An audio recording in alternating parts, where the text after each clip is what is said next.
Solo nell'ultimo anno sai quanti tentativi di truffa ho subito?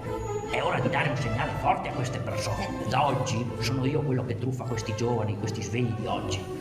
Urbano Santini non è un fragile cretino. Una vendetta tra generazioni, la rivincita di una coppia di ottantenni amici da sempre che oramai stanchi di subire continue truffe e ingiustizie decidono di vendicarsi sfidando i giovani d'oggi organizzando il piano perfetto. Si chiama Occhio per Occhio, Dentiera per Dentiera, la commedia scritta e diretta da Silvia Saponaro con l'attore bellunese Marco De Martin Modolado che debutta sabato 3 giugno alle 21 all'Auditorium di Melle. Noi ovviamente parliamo di truffe e ci teniamo a specificare che è una piaga che ovviamente colpisce qualunque fascia di età, dall'anziano che si vede arrivare sul pianerottolo il finto carabiniere fino al giovane che vive nel mondo di internet. Uno spettacolo che sensibilizza e favorisce la conoscenza di un problema sempre presente nelle statistiche dei reati commessi in provincia, che è stato realizzato dalla produzione Scioccarti in stretta collaborazione con il Comando Provinciale dei Carabinieri di Torino. Avevamo necessità di comprendere il più a fondo possibile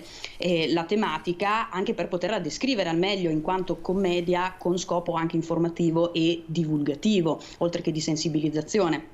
E quindi prendendo contatto con il Comando Provinciale dei Carabinieri di Torino, loro si sono dimostrati assolutamente aperti e disponibili a darci una mano. L'incontro tra espressione artistica e informazione dà vita a un viaggio che vede protagoniste due anime forti, pronte ad affrontare gli ostacoli del quotidiano.